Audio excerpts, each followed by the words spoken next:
ब्रह्मा गुरुर्विष्णू गुरुर्देवो महेश्वर गुरुर साक्षात परब्रह्म तस्मै श्री गुरुवे नमः।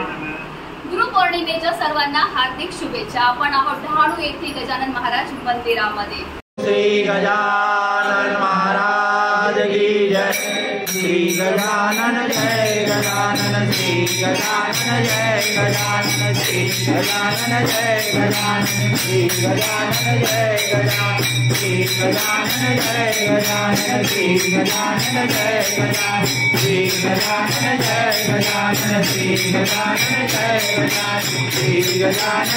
गजानन श्री गजानन जय गजानन श्री गजानन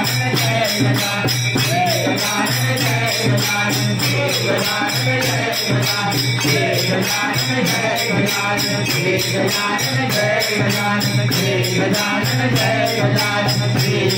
जय गजानन श्री गजानन जय गजानन श्री गजानन जय गजानन श्री गजानन जय गजानन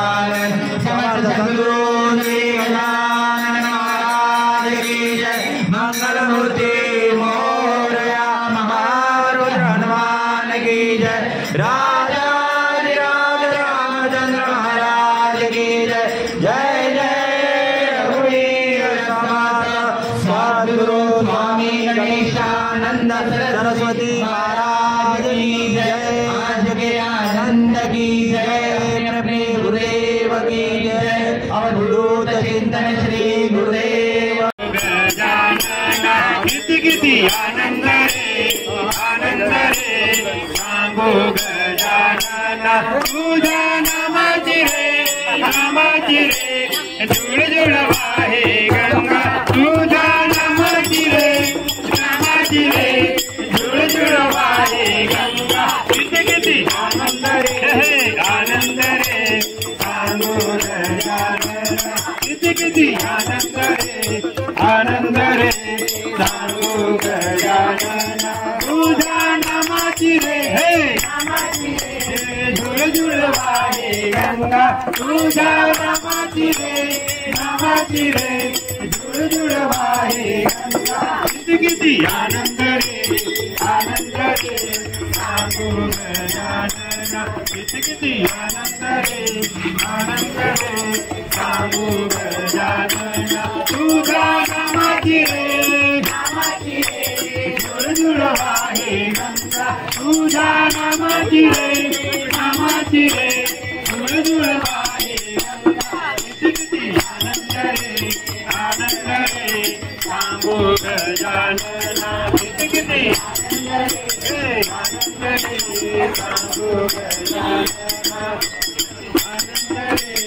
आनंद रे सांगो गजानन गुरुर् ब्रह्मा गुरुर्विष्णू गुरुर्देवो महेश्वर गुरुर साक्षात परब्रह्म तस्मै श्री गुरुवे नमः। गुरुपौर्णिमेच्या सर्वांना हार्दिक शुभेच्छा। आपण आहोत डहाणू येथील गजानन महाराज मंदिरामध्ये आणि माझ्या अवतीभोवती तुम्ही पाहत असतील हे सगळे गजानन भक्त आहेत आणि गुरुपौर्णिमेच्या तुम्हाला सगळ्यांना हार्दिक शुभेच्छा। जय गजानन। अच्छा, आज आहे गुरुपौर्णिमा आणि आजच्या दिवशी मला आलेला जो महाराजांचा अनुभव आहे तो सगळ्यात पहिला मला आवर्जून सांगायचा आहे। म्हणजे 2-4 दिवसापासून माझं पोट दुखत होतं, पण आज मी 12 वाजता तयार होऊन मंदिरात येणार आणि मला एवढा त्रास व्हायला लागला की मी सरळ हॉस्पिटलमध्ये गेले आणि डॉक्टरने ऍडमिट केली मला। आणि मी आमच्या ह्यांना आणि 2 मुलांना महाराजांच्या मंदिरामध्ये पाठवलं आणि फक्त महाराजांना बोलले। डॉक्टरने सांगितलं तुला हे झालंय तुला ते झालंय, पण महाराजांना म्हटल्यानंतर माझा रिपोर्ट सगळे सोनोग्राफी नॉर्मल आली, ब्लड टेस्ट युरिन टेस्ट सगळं नॉर्मल आलं।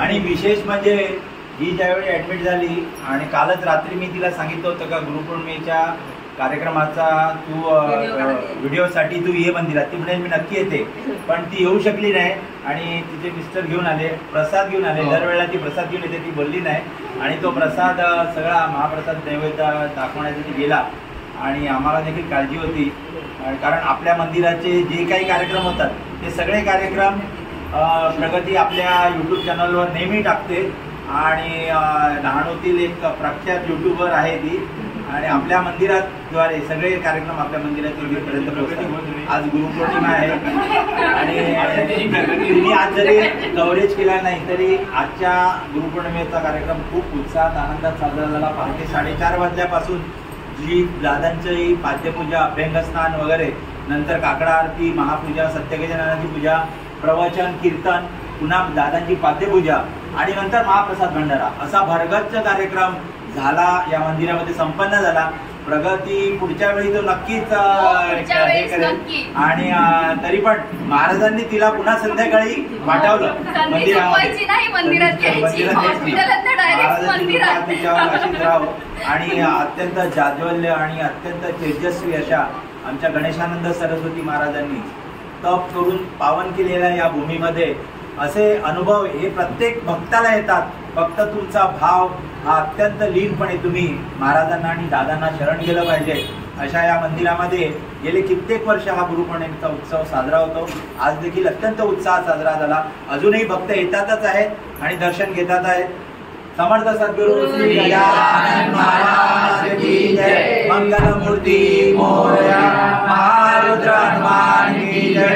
राज रामचंद्र महाराज की जय. जय जय रघुवीर समर्थ सद्गुरु स्वामी गणेशानंद सरस्वती महाराज की जय. जय गजानन. जय गजानन. आज गुरुपौर्णिमा आहे तर त्या निमित्ताने दोन शब्द दादांबद्दल. आपले गुरु म्हणजे दादा.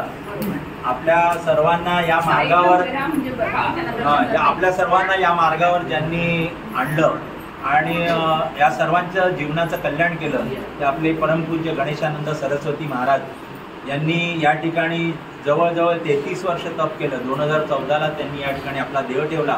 अत्यंत निगर्वी आणि कुठल्याही संपूर्ण त्यांच्या या साधनेमध्ये त्यांना अष्टसिद्धी प्राप्त होत्या, परंतु त्यांनी कुठल्याही सिद्धीचा वापर न करता फक्त भक्तांच्या कल्याणाकरता आणि त्यांच्या संपर्कात जे येतील त्यांना नवीन नवीन साधना आणि उपासना सांगून त्यांनी या मार्गामध्ये असंख्य भक्तगण जोडले. तुम्हाला सांगायला आनंद वाटेल, आजच्या या दिवशी खूप बाहेरगावून पण लोक येतात. अगदी वेस्टर्न रेल्वे, सेंट्रल, अगदी कल्याण, डोंबिवलीपासून, पुण्यापासून अनेक भक्त आज दादांना या ठिकाणी वंदन करण्याकरता आणि त्यांचे आशीर्वाद घेण्याकरता लासूरून हे भक्त आलेले आहेत. आमचे आप्पा आहेत, लासूरून सुद्धा भक्त येतात आणि रत्नागिरीचे भक्त आहेत, कोकणातले आहेत. तर अशा असंख्य गावातून भक्त या ठिकाणी दादाचा आशीर्वाद घेण्याकरता येतात आणि दादांचा आशीर्वाद घेऊन आपल्या आयुष्यामध्ये, प्रपंचामध्ये निर्भीडपणे त्यांचं कार्य चालत राहतं. दादांचे आशीर्वाद, बाबांचे आशीर्वाद त्यांना मिळतात. तर दादांनीही या ठिकाणी जी आपल्याला उपासना दिलेली आहे, मला एवढंच म्हणायचं या ठिकाणी का दादांनी दिलेल्या उपासना भक्तांनी जर का व्यवस्थित केल्या तर त्यांच्या कुठल्याही अडचणी, कुठल्याही समस्या प्रपंचातील 100% अगदी निष्ठामपणे मी सांगू शकतो की सुटायलाच पाहिजे. त्यांच्या पाठीशी दादा आणि बाबा खंबीरपणे उभे राहतात. फक्त तुमचा विश्वास पाहिजे आणि तुमच्या उपासना तुम्ही आवश्यकपणे अगदी निगर्वीपणे तुम्ही निग्रह करा का ह्या उपासना मी चुकवणार नाही. दादांना हीच एक खरी भावनांजली असेल, आपली पुष्पांजली असेल. गुरुला काय आवडतं? गुरुला असं आवडतं की त्याचा भक्त जो आहे तो त्यांनी दाखवलेल्या मार्गावर चालतोय, त्या मार्गावरून तो भटकला नाही पाहिजे आणि त्यात त्या भक्ताचं कल्याण आहे, गुरुचं काहीच कल्याण नाहीये. हे बघा, इथे आरती आहे, 6 ते 7 आरती आहे. ती आरती अटेंड केली तुम्ही, तुमचंच कल्याण होणार आहे.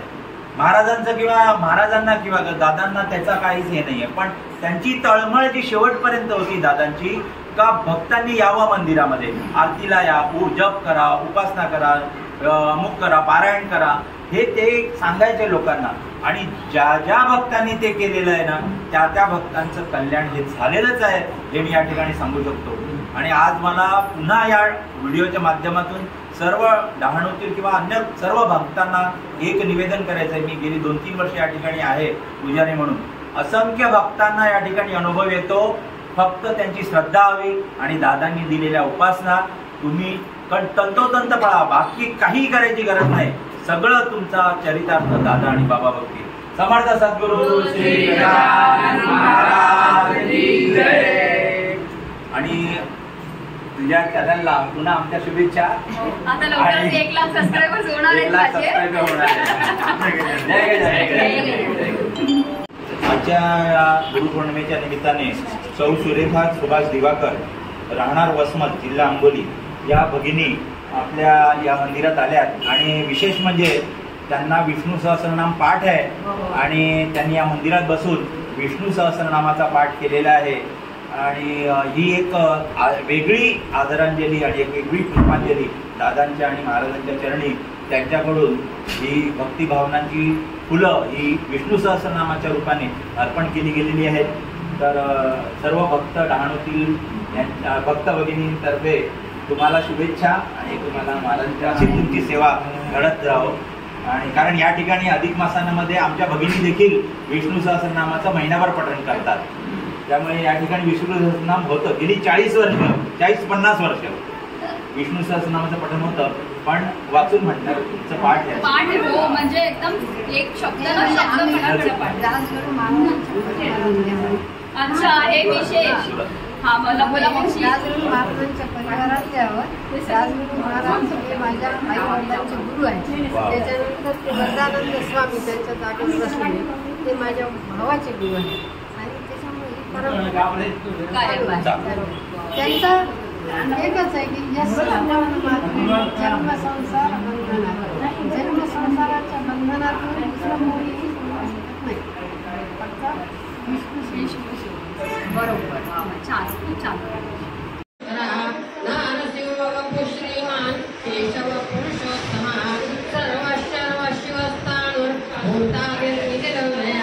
संभव भावनो भर्ता प्रभव प्रभुरीश्वर स्वयंभू शंभुरादित्य पुष्कराक्षो महास्वनः अनादिनिधनो धाता विधाता धातुरुत्तमः अप्रमेयो ऋषिकेश पद्मनाभो अमर प्रभु विश्वकर्मा मनुस्तष्टा स्तविष्टस्तविरो ध्रुवः अग्राय शाश्वत कृष्णो लोहिताक्ष प्रतर्दनः प्रभूतस्त्रिककुब्धानो पवित्रं मङ्गलं परम् ईशान प्राणद प्राणो ज्येष्ठ श्रेष्ठ प्रजापति हिरण्यगर्भो भूगर्भो माधवो मधुसूदनः ईश्वरो विक्रमे धन्वी मेधावी विक्रमक्रमः अनन्तमोदराधर्ष कृतज्ञ कृतिरात्मवान् सुरेश शरण शर्मा विश्वरेता. व्हिडिओ आवडला तर एक लाईकचं बटन नक्की दाबा. नवीन असतील तर चॅनलला सबस्क्राईब करा आणि जास्तीत जास्त लोकांपर्यंत शेअर करा जेणेकरून प्रत्येकाला महाराजांचं दर्शन घडेल. जय गजानन.